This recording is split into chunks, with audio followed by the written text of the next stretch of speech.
எல்லோருக்கும் இரண்டு முகங்கள் உண்டு, பார்த்து பழகுங்கள். நாம் இருக்கும் சூழ்நிலை நல்லோர்கள் இருக்கும் இடமாக மட்டுமே இருக்க வேண்டும். நல்ல வார்த்தைகள் பேசும் இடத்தில் இருக்க வேண்டும். நல்ல செயல்கள் நடைபெறும் இடத்தில் இருக்க வேண்டும். நல்ல எண்ணங்கள் இருக்கும் இடத்தில் இருக்க வேண்டும். இதனை சத்சங்கம் எனலாம். விஸ்வாமித்திர மாமுனி ஒரு யாகம் செய்ய நினைத்தார். அந்த யாகம் எப்படிப்பட்டது என்றால், யாகத்தின் முடிவில் தன்னிடம் இருப்பதையெல்லாம் தானம் செய்துவிட வேண்டும் என்பதாகும்.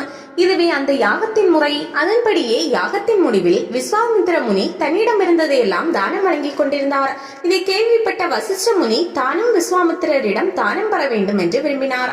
வசிஷ்டரே வருகிறார், தானம் பெறுகிறார் என்பது விஸ்வாமித்திரருக்கு மிகுந்த மகிழ்ச்சி.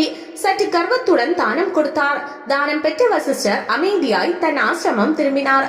கொஞ்சம் நாட்கள் சென்று விஸ்வாமித்திரர் போல் தானும் யாகம் செய்ய வேண்டும் என வசிஷ்ட மாமுனியும் விரும்பினார். அதே போல் யாகம் செய்து தன்னிடமிருந்த அனைத்தையும் தானம் செய்ய தொடங்கினார். இதனை அறிந்த விஸ்வாமித்திரர் தானும் வசிஷ்டரின் தானத்தினை பெற ஆசைப்பட்டார். வசிஷ்டர் யாகம் செய்யும் இடத்திற்கு தானும் புறப்பட்டு சென்றார். ஆனால் விஸ்வாமித்திரர் அங்கு செல்வதற்குள் வசிஷ்டர் அனைத்தையும் தானம் செய்து முடித்திருந்தார். விஸ்வாமித்திரருக்கு கோபம் வந்தது. வசிஷ்டரே, நீங்கள் என்னை அவமானப்படுத்தி விட்டீர்கள். நீங்கள் என்னை வெறும் கையுடன் அனுப்புகிறீர்கள் என வேகமாய் பேசினார். வசிஷ்டர் அவரை அமைதிப்படுத்தினார். கோபப்படாதீர்கள், பொருட்கள் இல்லாவிட்டால் என்ன, நால்வர்களுடன் சேர்ந்திருந்த சத்சங்க பலனாக ஒரு நாளிகை 24 நிமிடங்கள் என்னிடம் உள்ளது. அதில் கால் பங்கினை உங்களுக்கு தருகின்றேன் என்றார். இதை கேட்ட விஸ்வாமித்திரரின் கோபம் கூடிவிட்டது. அப்போதும் வசிஷ்டர் கோபப்படவில்லை.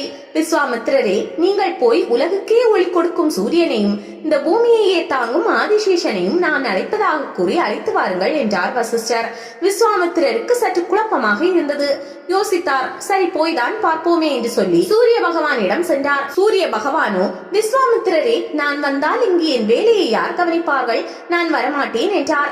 இதே பதிலேயே ஆதிசேஷனும் சொன்னார். விஸ்வாமித்திரர் வசிஷ்டரிடம் சென்று நடந்தவற்றை கூறினார்.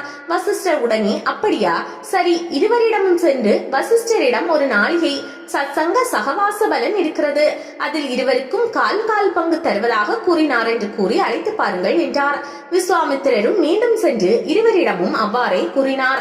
இருவரும் உடனே இதோ வருகிறோம் என்று கிளம்பினார். முதலில் மறுத்து நீங்கள் இப்போது மட்டும் வருகின்றீர்களே என்று கேட்டார் விஸ்வாமித்திரர். வசிஷ்டர் அளிக்கும் சத்சங்க சகவாச பலன் எங்கள் வேலையினை செய்யும் என இருவரும் பதிலளித்தனர். விஸ்வாமித்திரருக்கு அப்போதுதான் உண்மை புரிந்தது. வசிஷ்டரிடமிருந்து கால் பங்கு சத்சங்க பலனை பெற்று திரும்பினார். தன் ஆசிரமத்தினை அடைந்த போது ஆசிரமத்தில் இருவர் இவருக்காக காத்திருந்தனர். அவர்கள் விஸ்வாமித்திரரை வணங்கி, நாங்கள் பகவான் நாராயணனின் காவலர்கள் என்றனர். மேலும் அவர்கள் தொடர்ந்தனர். பகவான் நாராயணன் ஸ்ரீராமராக அவதாரம் செய்ய போகிறார். அப்போது மகாலட்சுமியான சீதாதேவிக்கும் ஸ்ரீராமருக்கும் விஸ்வாமித்திரரே திருமணம் செய்து வைக்கும் பாக்கியம் கிடைத்துள்ளது என பகவானே கூறிவிட்டு வர சொன்னதாக சொன்னார்கள்.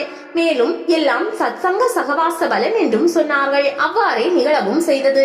எனவே நல்லாரை காண்பது நல்லது, நல்ல சொற்கள் மட்டுமே பேசுவது நல்லது, நல்ல செயல்களை மட்டும் செய்வது நல்லது.